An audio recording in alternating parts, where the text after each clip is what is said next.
Good afternoon, everyone. My name is Tanya Winders, and I'm the President and CEO of Allergy and Asthma Network. It's a pleasure to have you all on the line this afternoon. We really appreciate your time as we begin to think about the long-term strategies of advancing telehealth in allergy and asthma. As many of you know, Allergy and Asthma Network is the grassroots patient education, patient advocacy organization that has been around since 1985 and has been designed and dedicated to ending the needless death and suffering due to allergies, asthma, and related conditions. We do this through our 4 mission areas of outreach, education, advocacy, and research. And our telehealth program has been truly a labor of love over the last 3 years.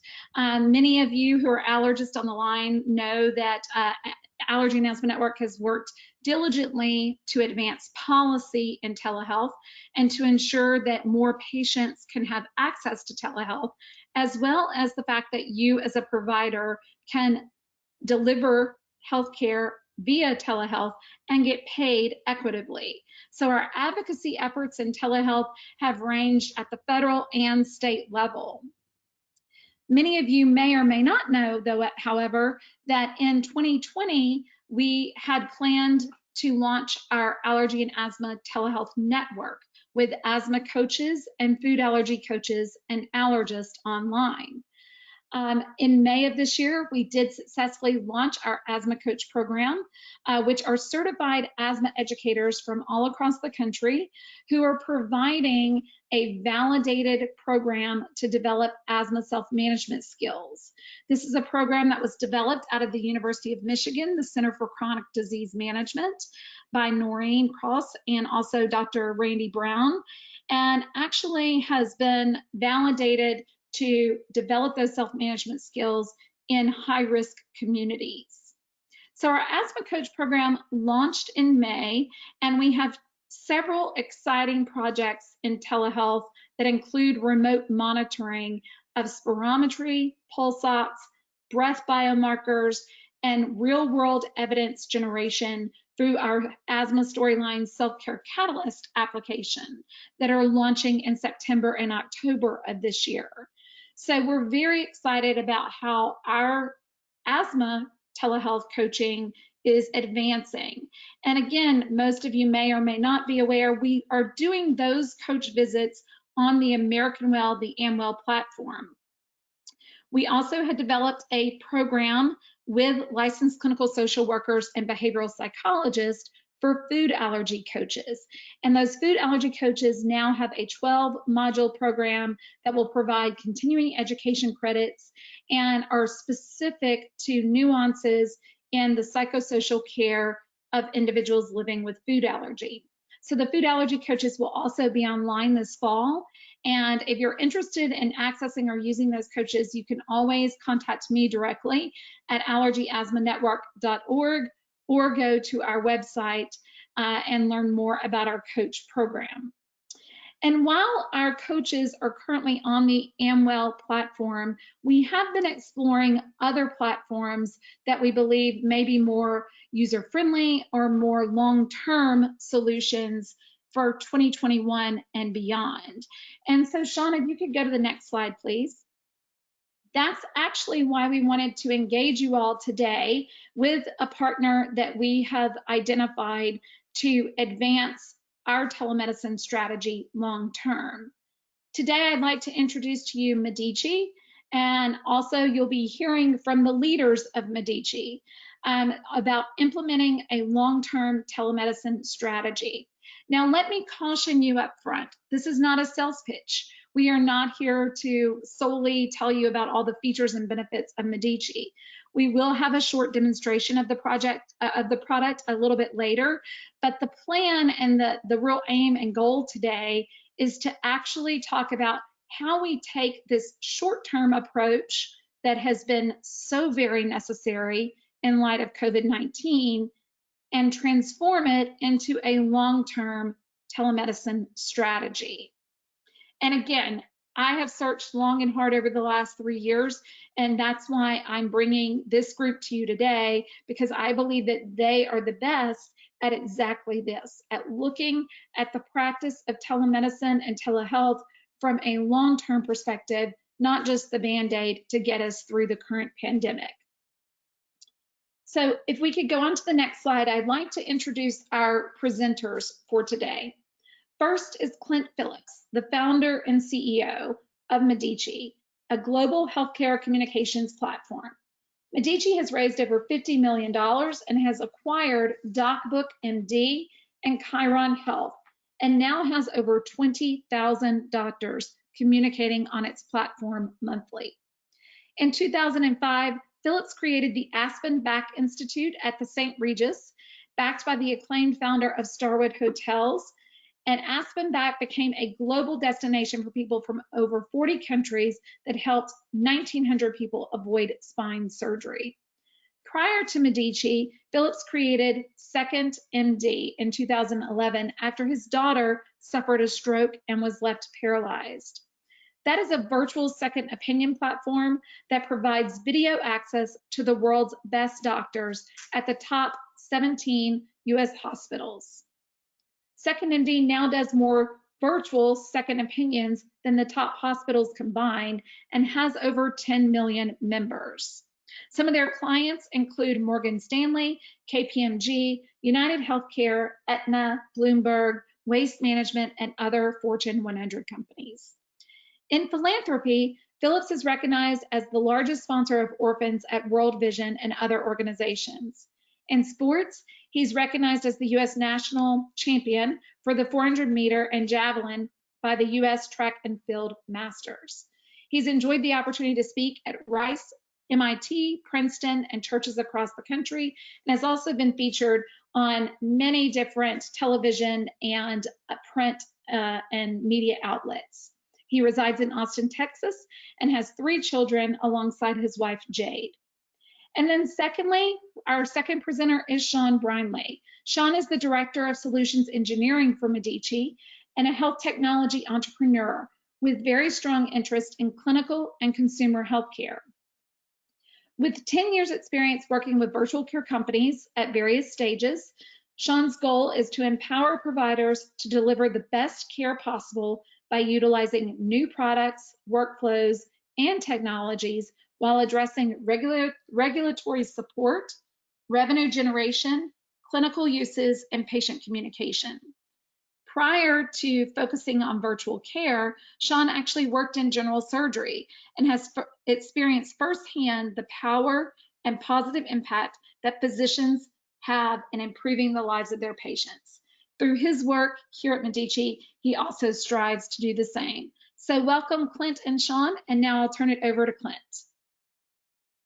Thank you very much for that introduction. It's an honor to speak to allergists at Second MD, the company you heard about. We've got probably about 20 of the top allergists in the country that consult our now nearly 10 million members through complex situations.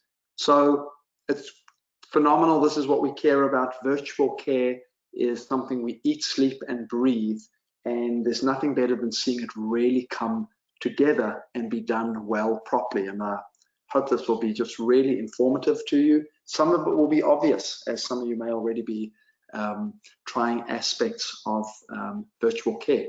But as you see in the slide, we've been touting for years that by 2024, 25, there will be more virtual visits done every day than in-person visits. And doctors couldn't get their minds around it. They said, there's no way, maybe not for me.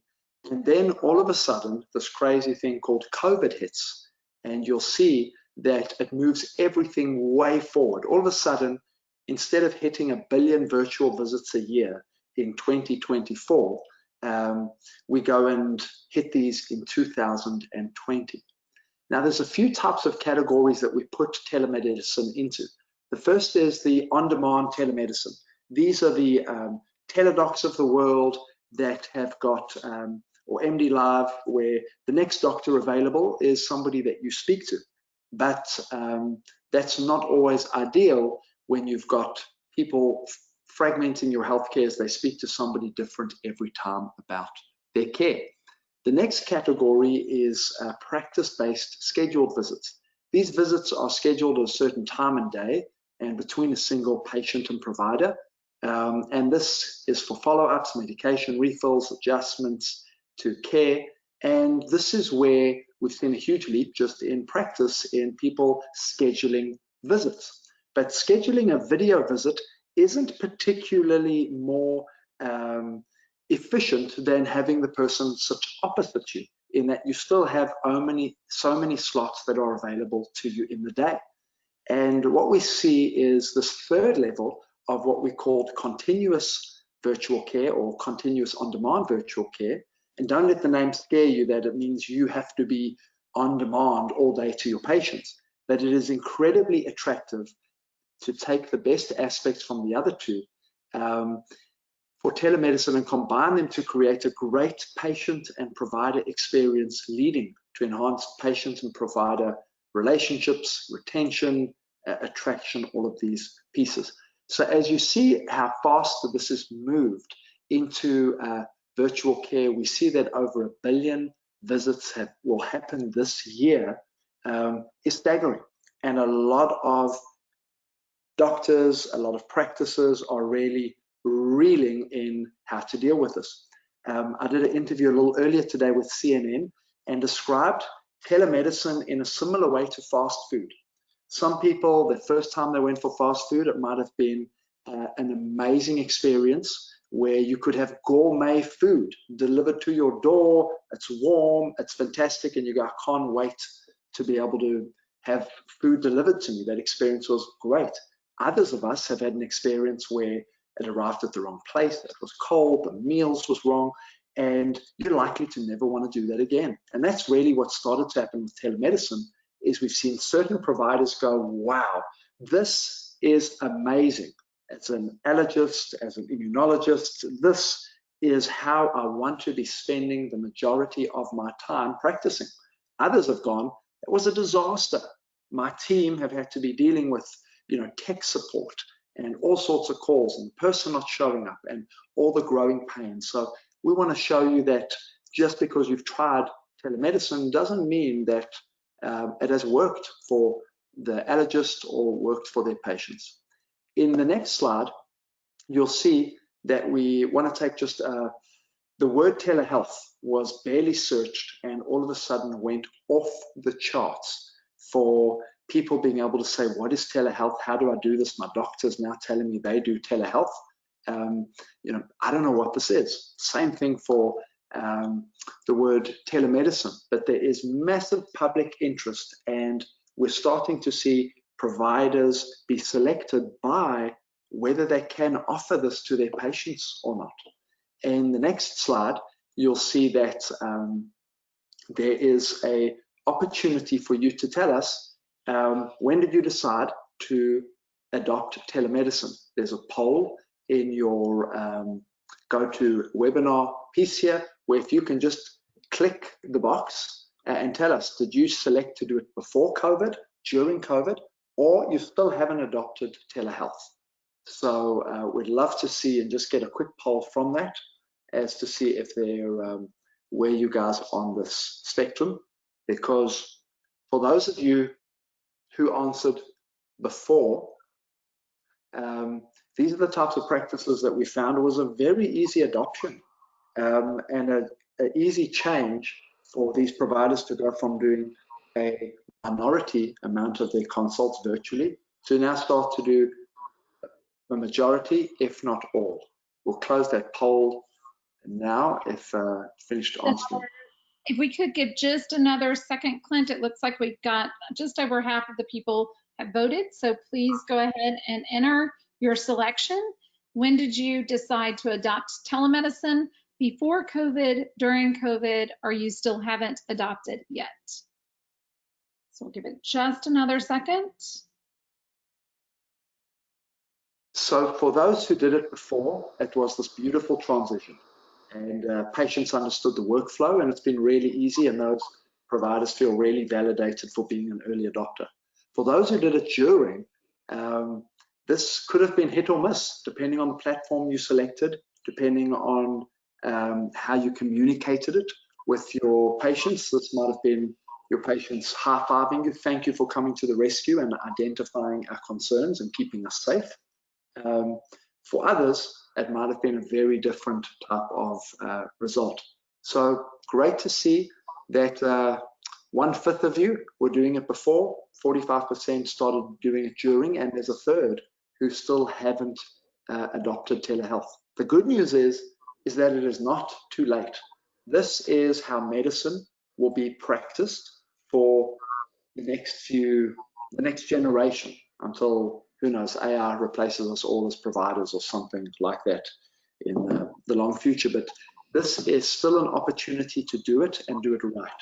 We're seeing many providers who did it wrong, and it's been very difficult for them to be able to see. For those who haven't adopted it, here is your chance in a growing market that has the opportunity to delight in patients. The COVID-19 reaction, in how do you go and deal with this massive change? All of a sudden you see the government, HHS, say we now cover virtual care for Medicare, we're encouraging Medicaid to do it.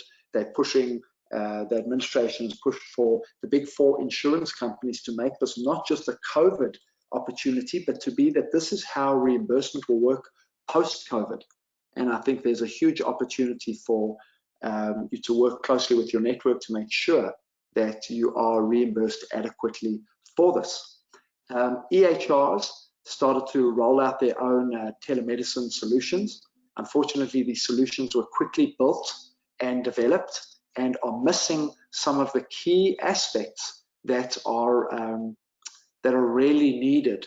EHRs have not typically thought about the consumer experience, and EHRs have not typically really thought about, providing delight to allergists or to providers in general. So these solutions have left something to be, desired.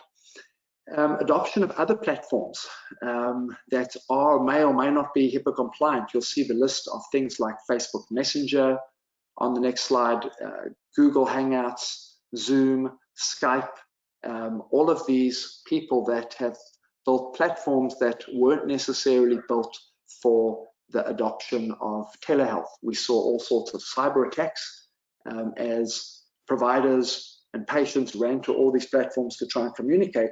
A lot of them really weren't built for healthcare, and they weren't really built for the compliance that is needed for a lot of these things.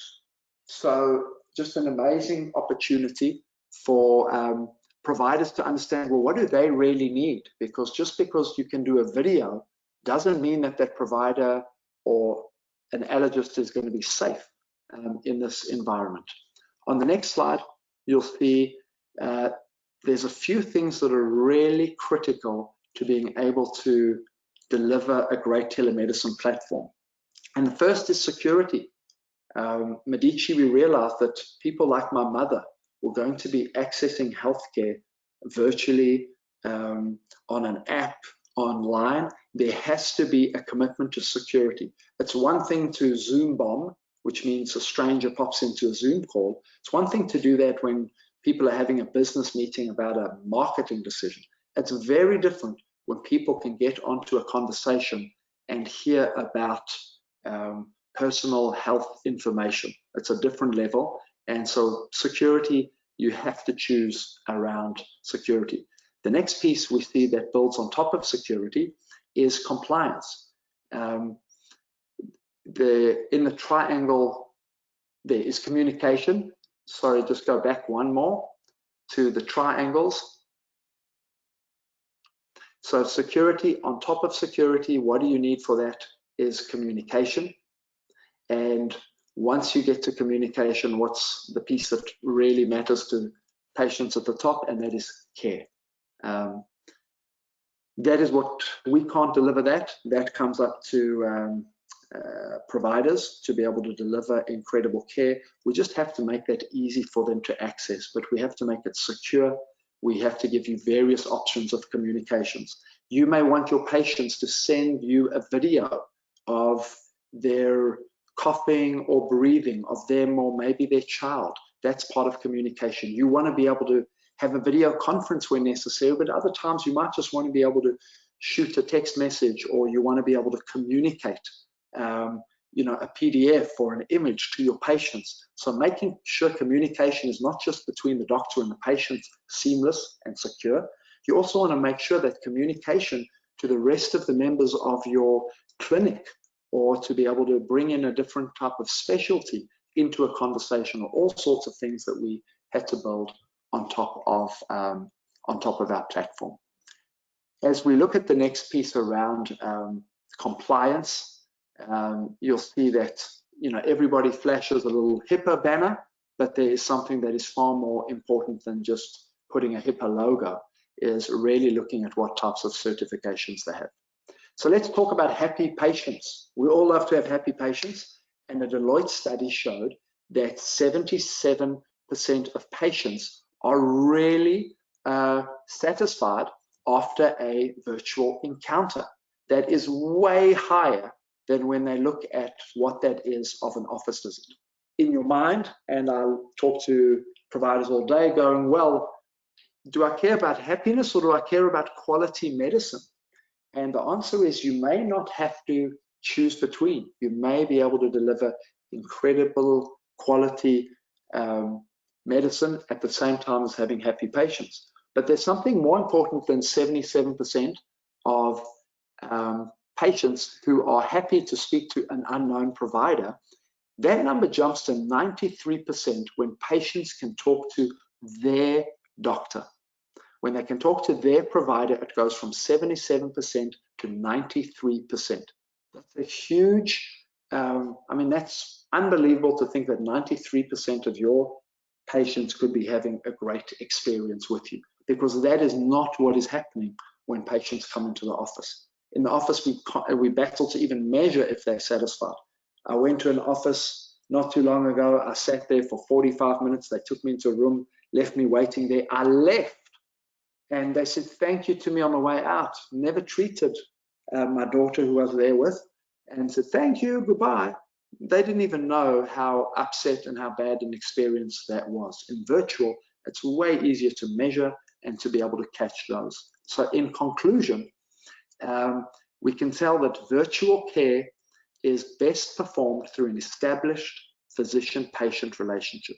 So Medici, from its outset, always said, we want to make sure that we can connect providers with their patients. There's enough platforms connecting patients to strangers, and that for us is not quality healthcare. I'm going to launch the next quick poll and then hand over to my amazing colleague, Sean Brinely. In this poll, we're going to ask you, what is the most important when considering a long-term telemedicine solution? So what do you consider as the most important thing when you're selecting a long-term telemedicine solution? Excuse the typo there, it says telemedicine twice.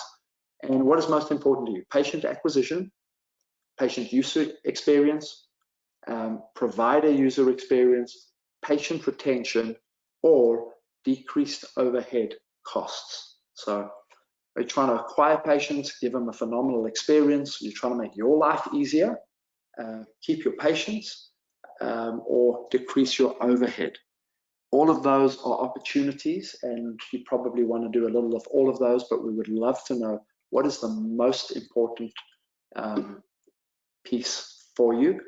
And while you are filling that out, I'm going to hand over to Sean, who has worked with practices that are one provider all the way to practices that are over 1,000 providers, and helping them be very successful in telemedicine. There's all sorts of platforms that are available. There's almost a new platform out every day, but we'll show you what we do, and hope that this can be helpful to you regardless of which direction you go. Thank you very much for your time. Sean? Yeah, Clint, Thanks. this is, yeah, I just wanted to say a quick thank you before we hand it over to Sean, and let everyone know the poll is still in progress. We are still collecting responses. About 2/3 of you have voted, so we'll leave it open for about another 10 to 15 seconds. If you could lock in your final decision, about what is most important when considering a long-term telemedicine solution. Sean? Perfect. Thank you so much. And thanks, Clint, for kicking it off with that great information. Always enjoy hearing you summarize the current industry and where we are right now. So really enjoying seeing these poll responses too. It's always great to see some engagement through these and seeing what's most important for a long-term telemedicine strategy solution here. Patient user experience and provider user experience. Our product teams will love to see this as some of the most important features when considering a solution. And really, this is something that we've focused a lot on through our solutions, which you'll see in a little bit when we walk through a quick product demonstration.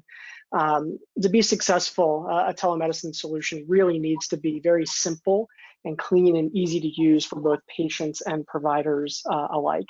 At the end of the day, it's a technology and a piece of technology that is at the center of providing care, and anything we can do to help facilitate a high level of care and some very, very high quality care, that's at the end of the day what's most important. So at this point, I'd like to transition into our next segment of this presentation, where I'm going to discuss some benefits, some use cases, and then, as I mentioned, we're going to wrap it up just with a really quick product demonstration so I can show you how our Medici platform addresses the virtual care and patient engagement markets. So kicking this off, let's first talk about some of the benefits of virtual care and patient engagement for allergists. First and foremost, I've mentioned this in that little preamble, improved care. This can absolutely be accomplished by increasing patient engagement and adopting a virtual care strategy. In speaking with some of our clients, and as Clint mentioned, I've worked with groups from single provider private practice up to health systems, and have had the joy of meeting with and speaking with a number of health professionals over the years and understanding how their clinics work, and have really enjoyed understanding some of their use cases. Most recently, in meeting with some of our allergists, they've identified managing chronic conditions and illnesses as a perfect use case for virtual care and an area where they can improve the standard of care. Being able to easily stay in contact with patients through simple communication patterns increases the access and allows physicians to manage patients from anywhere at any time. With this, providers, they can facilitate a solution that prioritizes symptom management without requiring an in-person visit, which a lot of times could take days or even weeks to establish connection. So by having these virtual care solutions, we're able to greatly speed things up and provide the best care possible. Next, we have expanded access. And really, this goes hand in hand with improved care. Easier access to providers leads to greater overall care. One of the major advantages of telemedicine and patient engagement is the way that it enables increased access to care for those who normally struggle to meet with a physician or a specialist in person. And looking at another use case, while a lot of allergic reactions, they might require immediate attention, not every initial instance or potentially vulnerable situation does. And for those situations, telemedicine provides the chance for allergists to connect with their patients for that initial consult and determine whether an in-office visit is in fact required. And from there, the follow-ups after those initial consultations can easily be conducted via virtual communication. We found that patients are much more likely to stick with their established care plans and go through with follow-up care if it's easy. That's really human nature. However, if you look beyond that, the pandemic has really changed the way that patients expect to have their care delivered. And embracing a virtual strategy will lead to better health for our entire population. Telemedicine, it's really no longer a foreign concept for patients, and most have experienced it themselves, or they've witnessed a friend or a relative encounter a virtual visit. When thinking about the virtual care space and telemedicine, as Clint mentioned, most people think of the on-demand solutions initially. And there's a number of companies out there that are actually marketing directly to your patients, encouraging them to meet with them for low acuity and minor urgent care visits. This can fragment the system and lead to patient retention problems, which is why it's so important to offer a robust virtual care option to your patients. At the end of the day, you provide the best care, and you want to make sure you retain your patients so you can continue providing that care for years to come. And finally, the last point here, allergists, you can really help reduce cost, and you can reduce cost in your practices by embracing virtual care and patient engagement solutions. Allergies, it's no secret, they have a major impact on the healthcare industry in terms of cost, and by embracing virtual care, you can help drive these costs way down. Another financial impact we've seen due to COVID is the increased time and resources needed to clean exam rooms and waiting rooms after a patient is seen in the office. And with telemedicine and virtual care, you're able to keep those low acuity and basic urgent care visits that don't require that physical exam out of your office and out of the building. And by doing this, you won't have to disinfect each room nearly as often after a very quick and routine visit. So this can be a safer and more satisfactory experience for both patients and health providers.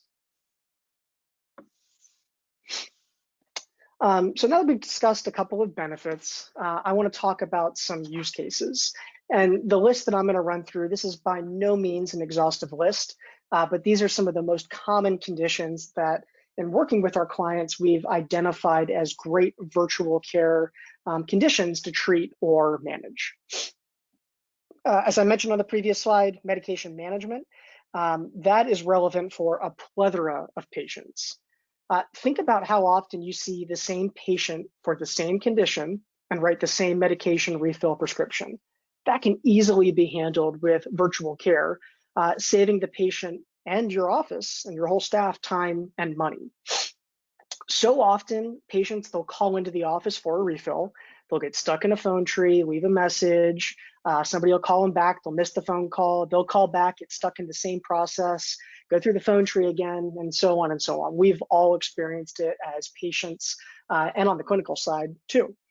The end result is almost always the same. The patient ends up receiving their medication, and they've likely taken that same medication for a number of years. Things like that can easily be handled with virtual care, creating a better and a more efficient experience for everybody involved. Some other common use cases that we've established, mild asthma cases where the patients don't need an immediate pulmonary function test.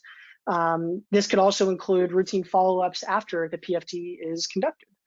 For most contact allergies, usually there's an in-person skin test that's required. However, if you think after that initial consult and the test, the follow-up care and discussing the results of that test, along with the routine check-ins, those can all be very effectively managed remotely with virtual care.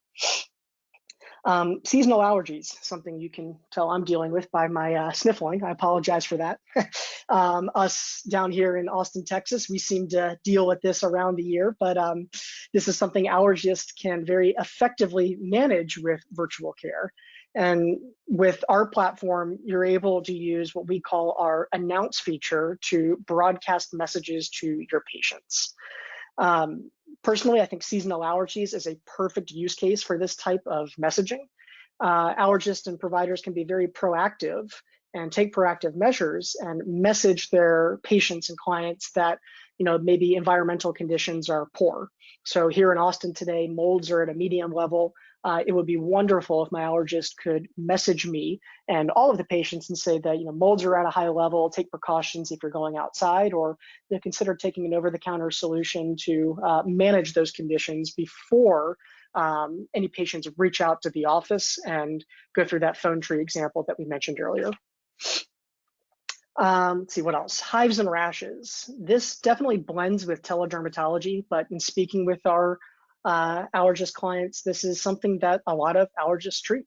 Eczema and hives, those are the two top diagnosed skin conditions that can be very effectively diagnosed and treated effectively with virtual care. And finally, food allergies.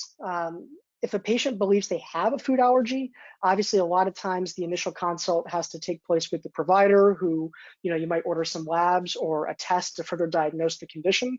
But similar to contact allergies, once that's diagnosed, those types of things can be very effectively managed and treated utilizing telemedicine, virtual care, and patient engagement platforms, which our platform encompasses all of, creating a real virtual care strategy.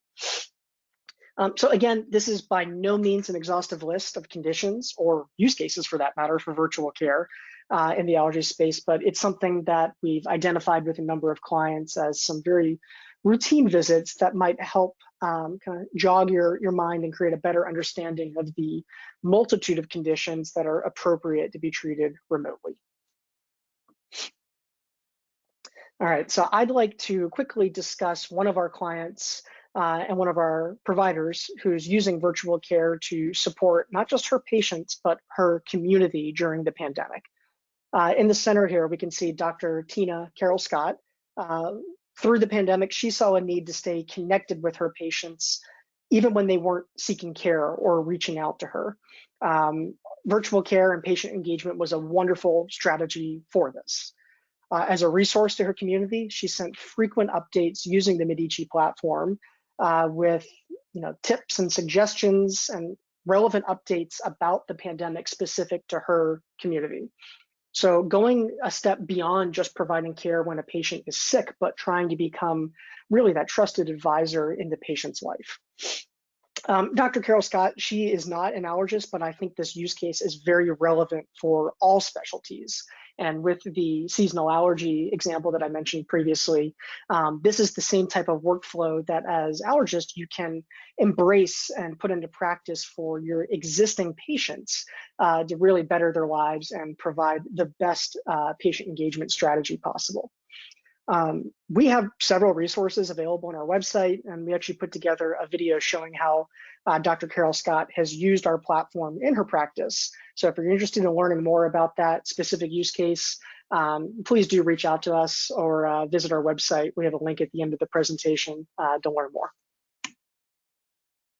One more example of one of our clients who's seeing success with virtual care and patient engagement. Let's meet Dr. Scott Jensen here from Jensen Family Medicine out in Arizona. I've gotten to know Dr. Jensen very well through working with him, and since adopting a virtual care strategy, he's actually spending 1 day a week at home with his family, seeing patients virtually. So if you think about working from home, that's become quite normal during these times. I'm joining all of you today from my home office, and next wall over, my wife is joining from her home office as well. So we're embracing this new work from home perspective that is becoming so common to us. But for the first time with virtual care and telemedicine, providers are actually able to work from home just like the rest of us non-clinical professionals. Dr. Jensen has really embraced this, and he's enjoying spending time at home with his family while he's still providing high quality care to his patients. And if you look at that stat in the middle, when he's actually in the office, he's embraced a virtual care strategy in the office as well. So about 13% of his total office visits now are done via telemedicine. And I think that's really important to remember and consider when you're looking at your virtual care strategies. It's not something that you can only do when the office is closed or when you're not able to see patients in person. This can really be a strategy that becomes part of your normal practice and can be offered to your clients, and your patients throughout the day. So Dr. Jensen has been a wonderful example of that. And I think the most powerful metric is that one over on the right. And that's something that all providers can connect with, patient satisfaction. Dr. Jensen's patients, they love the experience of virtual care and how it enables them to easily see him, again, him, and not a random on-demand telemedicine provider. This is especially true during the current state of things and the new world that we're all living in. patients, they trust their medical professionals and their doctors. So providing easy access to these trusted advisors is essential to providing and receiving the best and the highest level of care possible. Now, finally, I want to look at a quick product matrix here. I know this is pretty small and there's a lot of information on here, so we can provide a link to this after the presentation if anybody would like to take a more in-depth look at this. We'd be happy to connect with somebody in our team to go over any questions you have and talk about virtual care and how it relates to your practice and how you can provide the best virtual care and patient engagement strategies to your patients. Throughout the pandemic, though, you'll probably recognize a lot of these names at the top. A lot of providers adopted one of these solutions, oftentimes free solutions, through a knee-jerk reaction, having to launch some type of a virtual offering really quickly. However, you can take a look at the matrix and see that there's a lack of checkboxes on a lot of the free solutions. And really, they leave a lot to be desired. And what this really speaks to is you want to make sure that when you're selecting a virtual care platform and identifying your strategy, that you're picking a solution that was designed for healthcare. Clint mentioned this earlier in the presentation about security being really the foundation of that pyramid. And that's absolutely something important to consider and nothing to take lightly. When you're looking at your platforms, if it's us or somebody else, make sure that it is a HIPAA compliant and a secure platform that will keep your patients and all data safe and protected. Okay, at this point, I'd like to pause really quickly, and I'm going to transition into just a real quick product demonstration just to show you how one of the virtual care strategies can be applied and adopted in your practice.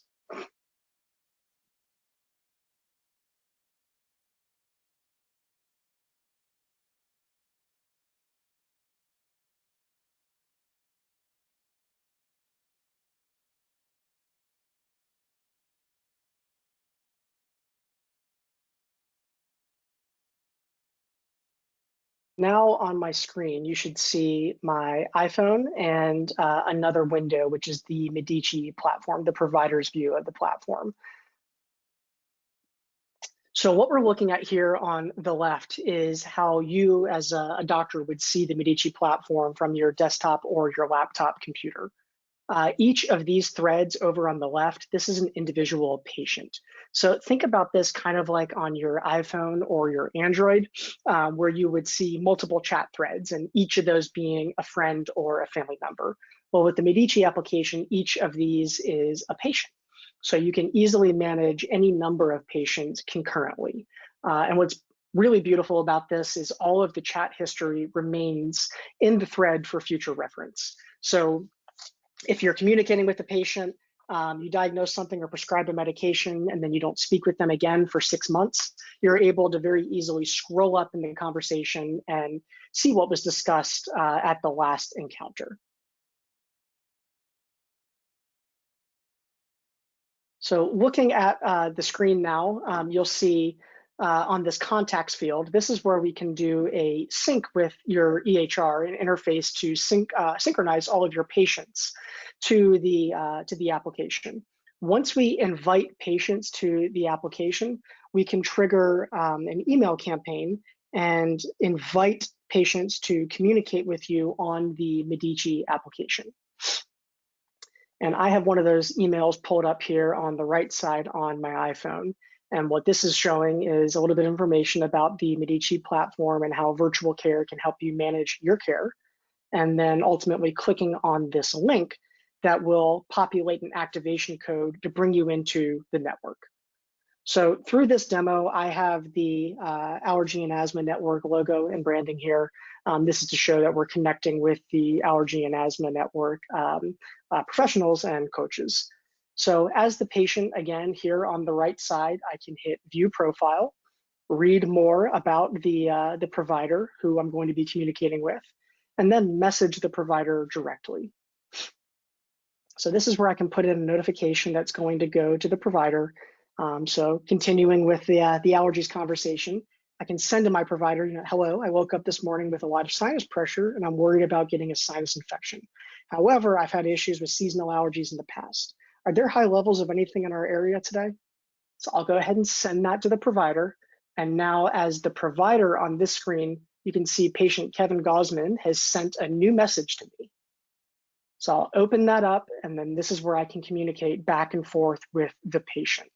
We can have a real-time chat conversation, or as the provider, I can very easily turn it into a secure audio or a video call. So just to show you what that looks like, as the provider, I would hit the video call, and then this is going to turn it from a text conversation into a live video call. So now you're going to see me twice on the screen, but you get the concept here. It's similar to speaking with somebody via FaceTime or another network on your iPhone or Android. So that's really it. There's a lot of other features and functionality we could showcase from the Medici platform. I just wanted this to be a high-level overview showing what a real virtual care and patient engagement solution can look like, and something that you can offer to your patients as part of your virtual care and telemedicine strategy. So at this point, we're going to pause again, and then we'll transition into a Q&A session to round out our session. Yes, thank you so much, Sean. I really appreciate that overview and the presentation. A couple of notes from Allergy and Asthma Network, and again, why we believe that this is the solution that's best for us to launch an Allergy Asthma Network solution for our community. Most of you know we have 2 million patients and families in our database all across the country. We are getting daily calls from patients who say, how do I access a telehealth provider in my community? Or my allergist has decided to retire, I need a new allergist. Or in this COVID era, I don't want to go to my allergist office. Is there someone that I could do a telehealth visit with? And so this platform will actually provide us an opportunity to build a nationwide network of allergist telehealth providers to serve our patient community. And that's really why we wanted to bring this to you today and to have a conversation about, how you could get involved, how you could be a part of this Allergy and Asthma Network, telehealth network of providers. Again, we have our asthma coaches, we have our food allergy coaches. Now we want to build upon that with the allergist community specifically. So with that, let's turn to some of the questions. In your control panel on the right-hand side, you'll see where you can actually enter questions. So feel free to do that. I will go to a couple of those questions. It says, the first one says, for retired physicians, is telehealth an easy option in terms of the expense of setting things up?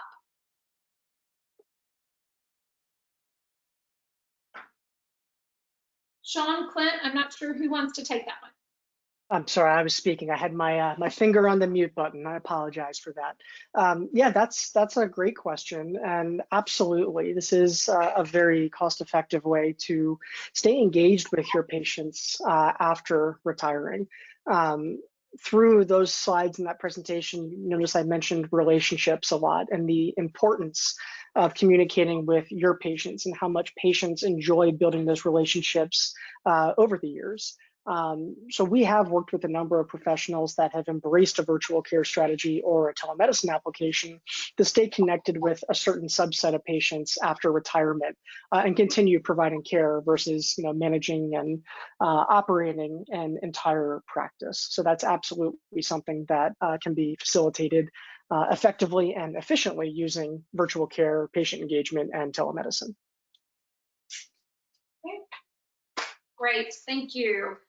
The next question comes actually from a physician who says, what is the actual cost of the Medici platform for a single doc practice?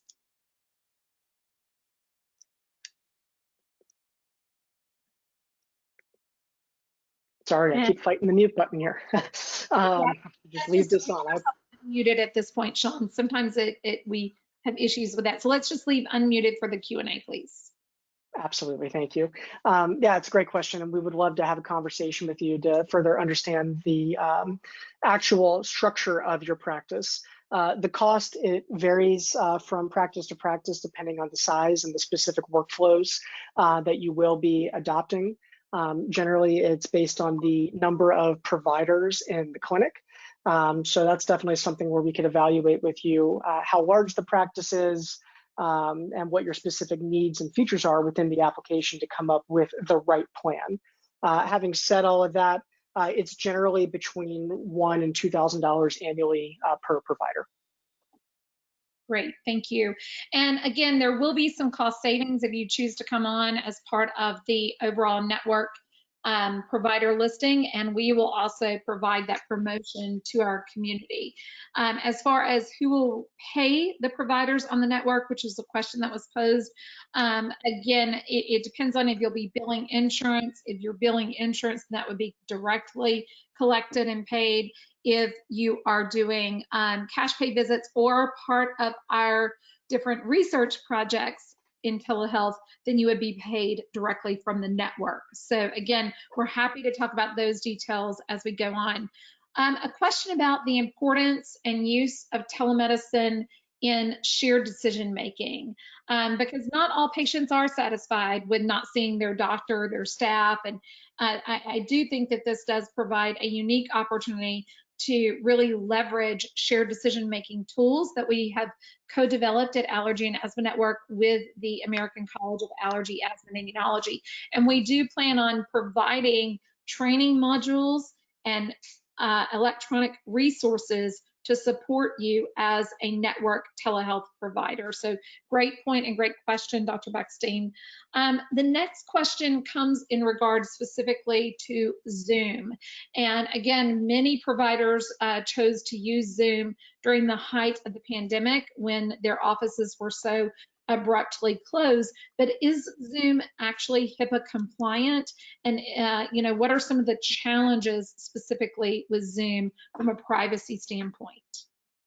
Yeah, that's a wonderful question, and great to hear that others are focused on privacy and security as well. I use Zoom personally. We use it for business meetings within our office. So, you know, definitely a great tool for that purpose. To reiterate something we said in the slides, though, that you want to make sure you're picking a tool that is built for healthcare. So if you have a BAA with Zoom for healthcare, then that could be a HIPAA compliant solution.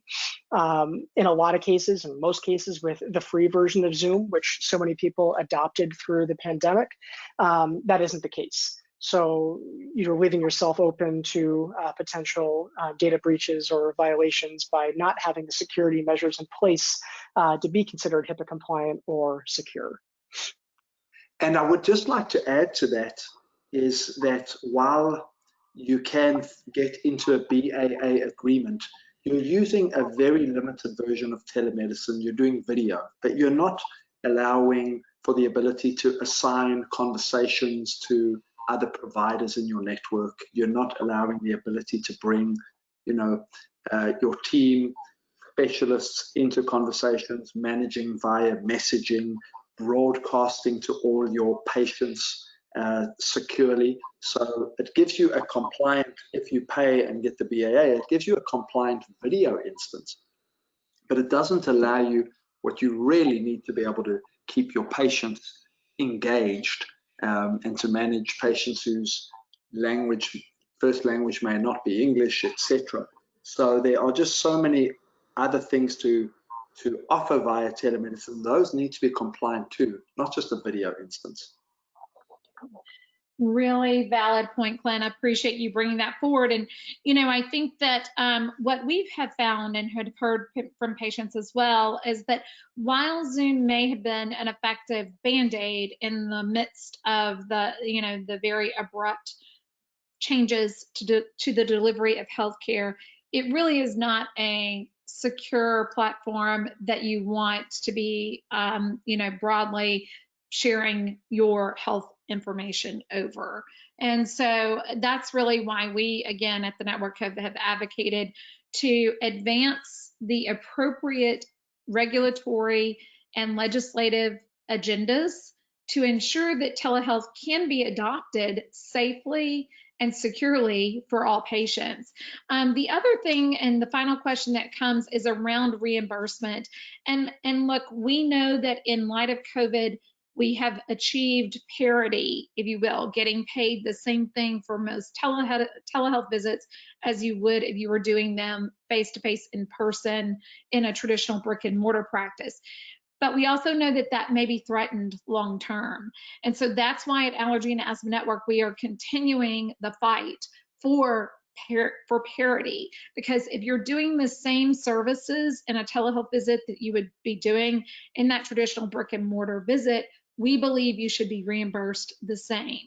Now, we understand that not all procedures can be done over telehealth. However, from a remote monitoring standpoint and at-home use in high-risk populations or in more severe cases, definitely we're seeing that remote patient monitoring codes and reimbursement come along very nicely. So there are some challenges. I'm not gonna, sit here and tell you that it's gonna be an easy path forward to really have an effective full telehealth network that is fully operational and getting fully optimized reimbursement. We definitely still have some challenges on that front in this. I'm not going to say post-COVID, because we're not in the post-COVID era, but in this current time and moving forward. But we are committed to this space. We have been committed to it for the last 3 years, and we will continue to be committed to it because it's the right thing for patients. It's the right thing to deliver quality allergy and asthma care to everyone across the country universally. So that really is the aim and the goal of the work that we're doing on telehealth at the network. So at this point, I think that we have exhausted our time. I really want to thank our presenters, Clint, Phillips, and Sean Brinely today. I want to thank the group and the team at Allergy and Asthma Network that has helped to make this an effective webinar this afternoon. We will be following up with a recording of the webinar, as well as with the next steps that you can contact either Medici or Allergy and Asthma Network to learn more about how to get involved, how to become a telehealth provider within our group. And certainly all of you, again, thank you for your time this afternoon. We look forward to working with you as we continue to end the needless death and suffering due to allergy, asthma, and related conditions. Thank you and have a great day.